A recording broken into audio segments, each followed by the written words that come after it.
Bonjour à tous et bienvenue sur ma chaîne YouTube. Je suis Sigrid et je suis ravie de vous retrouver, vous les natifs du signe du Cancer, pour ce qui va donc être votre taroscope pour ce mois de mai 2017. D'ores et déjà, merci beaucoup pour votre écoute attentive. Merci également pour les nombreux retours, que ce soit ici sur la chaîne ou bien en email ou via les réseaux sociaux. Et merci également puisque la chaîne vient de dépasser les 6100 abonnés. Donc merci vraiment pour votre soutien au quotidien. Et puis donc pour ceux et celles qui me découvrent, eh bien bienvenue à vous. Et voici donc la façon dont je procède. Donc comme vous le voyez, il y a un tirage au tarot de Marseille qui fait face à vous. Donc ces trois cartes-ci qui sont déjà retournées vont représenter la ligne de guidance principale pour vous durant le courant du mois de mai. Et les autres cartes qui sont autour vont apporter un complément d'information et je vais retourner ces cartes au fur et à mesure de l'interprétation. Ce tirage sera ensuite accompagné de trois cartes d'un oracle de guidance qui s'appelle les portes de l'intuition. Et enfin, je clôture votre tirage avec une dernière carte d'un autre oracle de guidance qui s'appelle le langage secret des couleurs de Ina Segal. D'ores et déjà, excellent mois de mai à vous tous et voici donc l'interprétation de votre tirage. Donc tout d'abord, de gauche à droite, vous avez la carte de l'amoureux qui est suivie de la carte du diable et enfin tout à droite, vous avez la carte de l'arcane sans nom. Donc c'est vrai que c'est un tirage à la fois particulier et intrigant. Vous avez dans la carte de l'amoureux une connotation de choix, peut-être de tergiversation, voire de doute quant au bon choix à effectuer. Dans la carte du diable, on peut se retrouver dans une situation inconfortable avec beaucoup de choses à gérer. Il peut y avoir un stress avec la carte du diable qui s'est installée dans votre vie. Le diable peut aussi être synonyme d'une erreur quelconque. Ça peut être quelque chose qui est là mais qui ne devrait plus y être. Et effectivement, avec la carte de l'arcane sans nom, là il y a un grand nettoyage. Il y a une forme d'élagage ici qui est effectuée afin que ce diable ne puisse plus ici vous régenter, afin de mettre l'erreur de côté et enfin faire place nette, comme l'indique la carte de l'arcane sans nom. Pour certains d'entre vous, le diable va se manifester sur le plan très concret, par exemple comme une brouille au niveau relationnel. Ça peut concerner le secteur amoureux comme il y a la carte de l'amoureux, mais ça peut être le relationnel au sens large, avec donc une prise de décision ici dans l'arcane sans nom, peut-être de couper avec certaines personnes. La carte du diable peut aussi parler au niveau psychologique d'une erreur, de quelque chose que vous êtes en train de faire mais qui ne vous vaut rien, quelque chose que vous souhaitez résoudre, par exemple comme une mauvaise habitude ou comme l'entretien de liens toxiques, ne fût-ce qu'au niveau du mental avec une certaine personne. Et donc dans l'arcane sans nom, il y a le fait de couper avec ce schéma répétitif et enfin de s'en libérer. La carte de l'amoureux est-elle accompagnée de la carte de la maison Dieu? Donc ici, on a le principe, disons, assez secouant. Ça peut donner, disons, des discussions qui peuvent quelquefois être complexes, compliqué, il peut y avoir des choix qui sont difficiles, mais il y a une prise de conscience que quelque chose doit changer dans l'existant, donc ça peut donner lieu à certaines décisions et on ne sait pas encore tout à fait dans l'amoureux quel est nécessairement le bon choix. On peut aussi dans la carte du diable qui suit l'amoureux être dans une fausse bonne idée, croire que c'est impossible par exemple, et tant que l'on croit que c'est impossible, eh bien on n'y arrivera pas. On peut se sentir dans une mauvaise image de soi-même et ça reste donc ici à résoudre avec maintenant la prise de conscience, je pense pour la majorité des cancers, qu'il y a quelque chose qui ne va pas dans l'image que l'on a de soi et que l'on souhaite maintenant régler cela et donc changer ici le mécanisme qui s'était installé. Dans la carte de l'arcane sans nom qui va vers la route fortune, on a le fait de se débarrasser d'un certain type de système. Il peut y avoir une forme de coup de pied ici dans une fourmilière, donc quelque chose qui n'allait pas au niveau relationnel et dont on se débarrasse, quelque chose qui peut être répétitif, qui ne nous agrée pas et on s'en débarrasse. Quelque chose qui nous pollue littéralement l'esprit et dans l'arcane sans nom, eh bien on déblaye et on va ici réinstaller un nouveau mode de fonctionnement, un nouveau type d'habitude dans la carte de la roue de fortune. Donc changement d'attitude ici, suivi donc au départ par rapport à cette prise de conscience qu'il y a donc initialement dans la maison Dieu et la carte de l'amoureux. Alors certes, il peut y avoir des choix qui peuvent s'avérer bien compliqué. Dans la carte du diable, on a quelquefois l'impression de ne pas avoir le choix, ou alors qu'on a le choix entre la peste et le choléra. On peut avoir l'impression que quelque chose nous contrôle ou qu'on est sous l'emprise de quelque chose. Et dans l'arcane sans nom, c'est l'inverse. Dans l'arcane sans nom, il y a une prise de décision qui certes est radicale, mais il y a un mouvement définitif vers l'avant. L'arcane sans nom peut quelquefois faire peur. Certes, c'est une très forte énergie qui implique un choix qui a été effectué, un choix, on ne retourne pas en arrière, mais là où on peut être littéralement prisonnier dans la carte du diable, dans la carte de l'arcane sans nom, il y a le principe d'une grande liberté et une volonté d'authenticité. Car la carte de l'arcane sans nom est une image assez radicale et elle implique, pour que ce soit bien vécu, que vous fassiez un accompagnement de cet arcane sans nom, que vous accompagniez ce travail ici de transformation pour ne pas avoir l'impression donc de le subir, mais d'être agissant pour changer votre façon d'agir et votre façon de réagir par rapport à quelque chose. Dans la carte du diable, on peut quelquefois se soumettre à une fausse idée. On a l'impression psychologiquement que l'on n'en est pas capable ou que c'est trop difficile ou que cela n'en vaut pas la peine. Et dans la carte de l'arcane sans nom, il y a cette volonté d'authenticité. Le diable n'est pas à proprement parler la carte que j'associerais à l'honnêteté.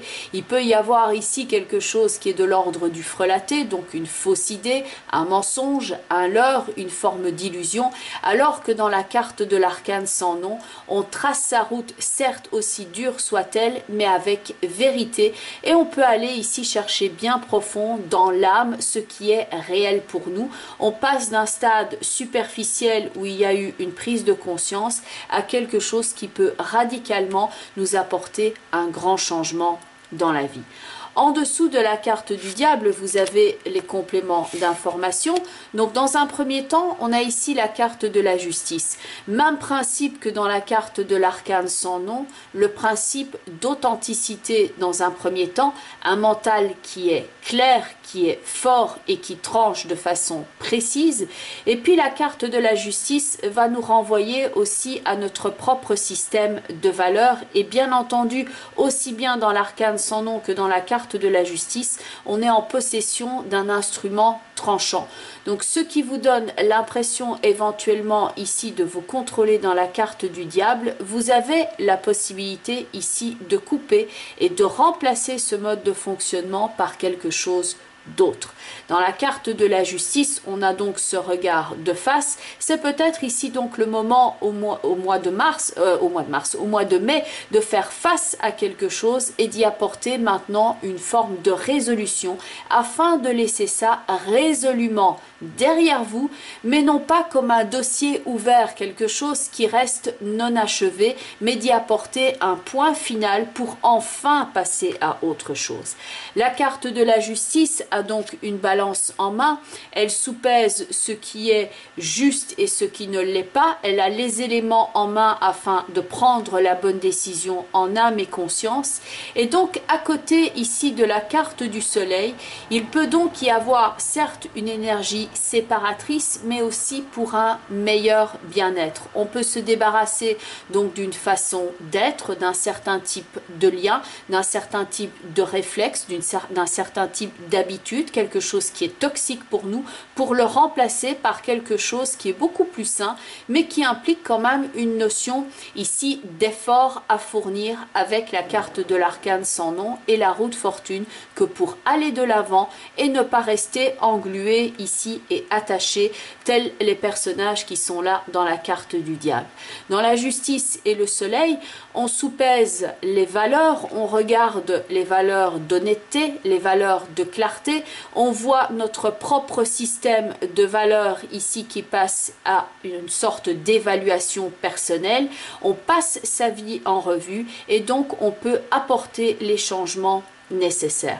Donc il peut y avoir une forme de coupure avec certains types de personnes, avec certains types et façons d'être, voire avec un certain type d'environnement.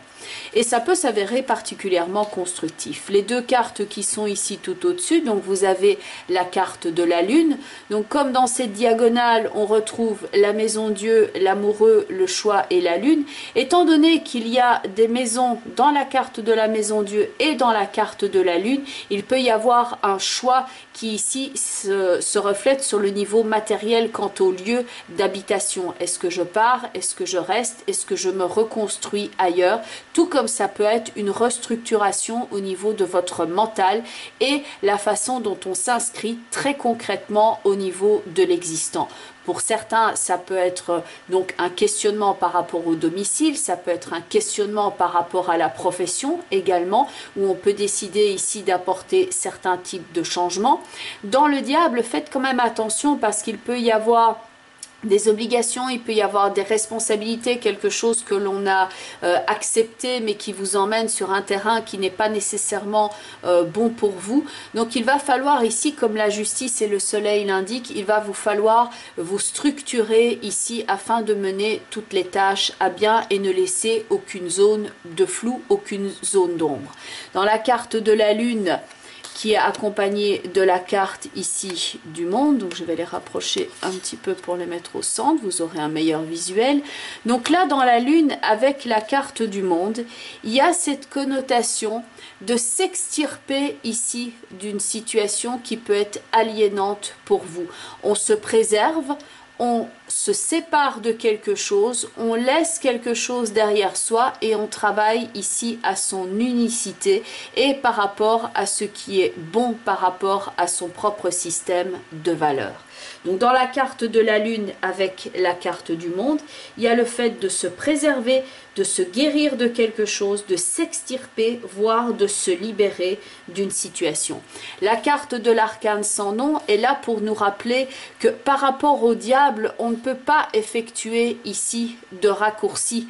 On ne peut pas tricher, on ne peut pas rester dans un leurre qui peut être donc de l'ordre du diable qui est là au centre. Il faut réfléchir ici à son système de valeurs et quelle que soit la nature difficile de ce choix ici, avec l'arcane sans nom, il faut l'appliquer sans plus attendre.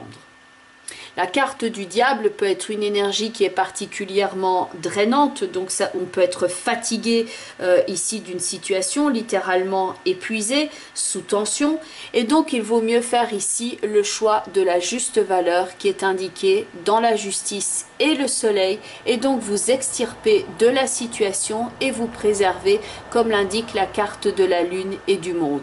Là, on quitte le marécage et on se met dans une idée de protection et de préservation dans la carte du monde, avec toutefois les changements qui sont donc là dans la rencontre de l'arcane sans nom et de la roue de fortune. Au niveau des cartes de l'intuition, la première carte ici c'est la carte de l'action qui va clairement ici parler de la rencontre, de la suite du diable avec l'arcane sans nom. Dans le diable, je suis sûre qu'il y a déjà conscientisation pour vous, pour la majorité d'entre vous, qu'il y a quelque chose à partir duquel vous devez porter une réflexion et apporter une solution. La carte de l'action ici indique mais qu'est-ce que tu attends pour agir? Dans la carte de l'arcane sans nom, on ne tergiverse plus comme dans la carte de l'amoureux. On ne reste pas englué dans une situation comme dans la carte du diable. On est agissant parce qu'on souhaite maintenant inscrire un nouveau chapitre dans sa vie. La carte de l'action vous envoie justement ici à cette capacité de réflexion et il y a une forme d'injonction, c'est maintenant le moment d'agir. Avec donc ce texte qui est sur la carte, soyez prêts à agir concrètement et les difficultés auront tendance à s'évanouir. Le fait de rester dans la difficulté ne va venir que vous oppresser de plus en plus et ne va faire qu'augmenter. À partir du moment où vous décidez de prendre vos responsabilités par rapport à votre système de valeurs et d'agir en conséquence, là vous vous inscrivez sur un terrain beaucoup plus propice. La deuxième carte est la carte où il y a une petite valise qui est au centre ici. Donc pour certains d'entre vous, déplacement, voyage, éventuellement donc un déplacement très concret, on fait ses valises et on part ailleurs. Il y a donc cette connotation là par rapport au lieu, au domicile surtout, et on peut dire aussi on se débarrasse de certains bagages qui ne nous appartiennent pas, on s'en sépare. Il peut y avoir quelquefois des problématiques d'ordre familial, des choses qui vous ont été peut-être collées comme certains types d'étiquettes, et vous vous rendez compte maintenant que les étiquettes, comme je le dis toujours, c'est pas fait pour les humains, c'est fait pour les pots de marmelade. Et donc on décide de se débarrasser ici de l'étiquette, de l'idée que l'on avait de soi, et on se reconstruit et on donne ici place à ce changement, donc avec l'arcane sans nom et la roue de fortune, avec toute la mise en abîme que cela peut représenter et toute la remise en question. Mais donc on peut là se débarrasser des valises qui ne nous appartiennent plus et on peut donc se reconstruire. Donc dans la carte de la valise, il y a ce qu'on appelle un petit peu les casseroles, tout ce que traîne aux basses et qui ne nous appartiennent pas vraiment, à l'image du diable qui est ici, et dont on se débarrasse dans la carte de l'arcane sans nom. La troisième carte va nous parler ici de l'éclosion, de ce papillon qui sort de son cocon. Donc de nouveau ici, c'est bien en rapport avec la carte de l'arcane sans nom et sa grande capacité de transformation. Cette carte qui parle du grand plan et de l'éclosion et de l'envol. Le message de cette carte étant: la vie est parsemée de leçons planifiées et de coïncidences pour vous faire grandir. Voyez-le ici, donc ce diable, comme une leçon, quelque chose que vous pouvez résoudre. Certes, elle peut se présenter devant vous avec le visage d'une problématique, de quelque chose qui n'est pas forcément agréable, mais si vous suivez bien ici votre système de valeurs et que vous vous préservez, à ce moment-là, c'est un petit peu ce qu'on appelle la résolution du karma qui peut ici prendre place pour vous, ou au moins une partie, bien entendu, d'une mission que vous aviez. On peut le voir comme ça aussi par rapport à votre chemin de vie, avec donc l'arcane sans nom et sa capacité de remise en question et de transformation. Et enfin, la dernière carte est celle de la couleur bleue, que l'on associe d'ailleurs souvent au cancer, la couleur bleue avec ce message: activez votre pouvoir de guérison. Il est certain qu'avec la carte du diable et la carte de l'arcane sans nom, ça peut être une énergie qui prend beaucoup de votre énergie, une énergie qui va être assez drainante, assez épuisante pour certains d'entre vous. Donc le pouvoir de guérison va aussi parler de votre capacité ici de reconstruction de l'image de soi. Donc prenez soin de vous. Il y a des moments où il faut prendre soin de soi et accepter que certaines épreuves s'avèrent aussi plus difficiles que prévu, et on peut se sentir un petit peu ici à l'image du crabe, donc du cancer qui est en mue. On peut se sentir ici comme en train de se débarrasser d'une carapace, avec l'hypersensibilité que cela peut impliquer, que l'on voit dans la lune et l'arcane sans nom, et le fait de se reconstruire ici une nouvelle carapace, mais qui est plus à votre image. Donc vous pouvez vous retrouver ici un petit peu dans cet entre-deux, avec une hypersensibilité qui peut être très intéressante, mais qui peut effectivement prendre beaucoup de votre énergie et vous impliquer émotionnellement, bien entendu, vous qui êtes un signe hypersensible. Donc prenez le temps ici de vous reconstruire votre carapace et de vous reconstruire afin de pouvoir être plus fort et plus aguerri donc face à ces changements qui s'annoncent pour vous. Donc bien entendu, on est dans le cadre ici d'un tirage global. Donc pour ceux et celles qui souhaiteraient avoir un complément d'information, je vous conseille de regarder la vidéo qui correspond à votre signe ascendant. Ça va déjà vous donner un complément d'information, ça c'est une première chose. Et ensuite, vous pouvez regarder également la vidéo qui correspond au positionnement en signe de la Lune dans votre thème astrologique de naissance. Parce que vous pouvez donc être ascendant Bélier et avoir la Lune en Poisson. Et donc, la visualisation de ces deux vidéos va vous permettre d'avoir un meilleur panorama donc des énergies que vous êtes en train de traverser à l'instant présent. Bien entendu, si vous souhaitez me contacter afin d'avoir une consultation privée, vous avez toutes les informations qui se situent en bas de la vidéo. Donc vous avez mon site web. Sur le site web, il y a une page contact où il y a un formulaire que vous pouvez remplir et m'envoyer afin de rentrer en contact avec moi. Il y a aussi la page consultation qui parle des différentes modalités si vous souhaitez donc me contacter. Bien entendu, gardez à l'esprit qu'ici il faut quelquefois transposer le tirage par rapport à ce que vous êtes en train de traverser, et donc bien entendu tous les cancers ne sont pas exactement dans le même type de parcours. Donc visualisez la vidéo de votre ascendant ainsi donc que celle qui correspond à votre signe lunaire. Toutes les informations sont en bas de la vidéo et en fin de vidéo pour me contacter. Je vous souhaite en tout cas un très joli mois de mai, une belle capacité ici de transformation et de reconstruction. Je vous souhaite d'être heureux et je vous dis à très bientôt. Bye bye les cancers et prenez bien soin de vous.